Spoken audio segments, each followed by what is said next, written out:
Hi, this is Chelsea. Welcome to this week's Marketing Minutes for how to manage a small law firm.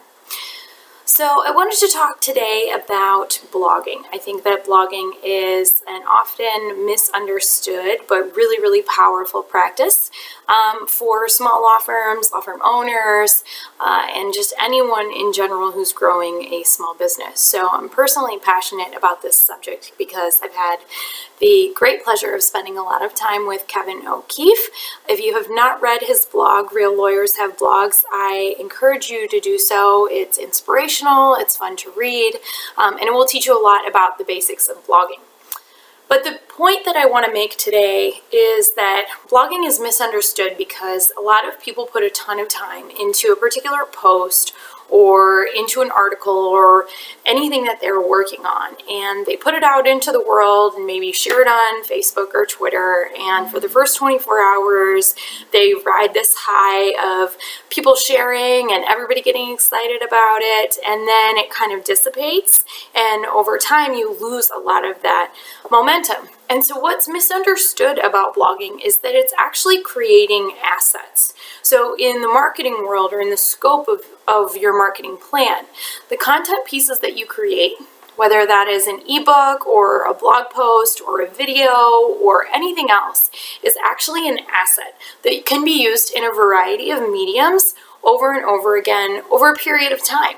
So that blog post that you wrote can be paraphrased and put into an e-newsletter or a printed newsletter, driving people back to your website. It can be made into a series of shorter posts if it's a lengthy one, and then distributed over time.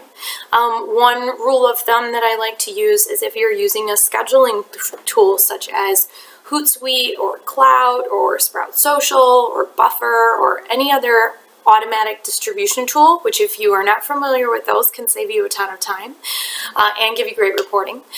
You schedule the blog post to go out not only on the day that you write it, but then again 60 days later, again 90 days later. Maybe that's different for your particular practice area. It could be 90 days and then 120 days. As long as that content isn't tied to a specific event, as long as it's educational or valuable in nature, you can reuse that content over and over throughout the course of the year, because the audience that you have today is not the audience that you're going to have tomorrow, and not the audience that you're going to have 6 months or a year from now.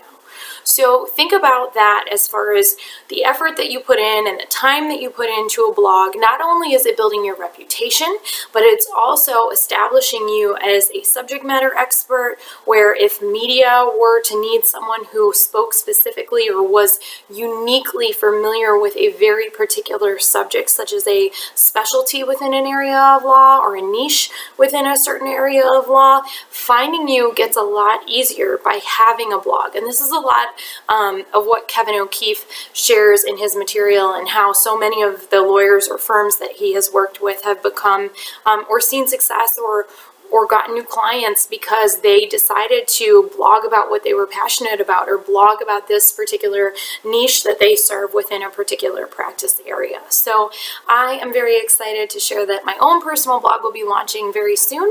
You'll see that come out from me.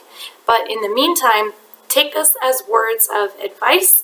Go start your blog. It's an incredible creative outlet. It's incredibly rewarding to share what you have and this knowledge that you've garnered over the years with the world. There are people out there that would love to read it. And then don't let that valuable asset get stale and grow moss. Take it and use it for a variety of mediums over and over again. Thanks so much. Talk to you next week.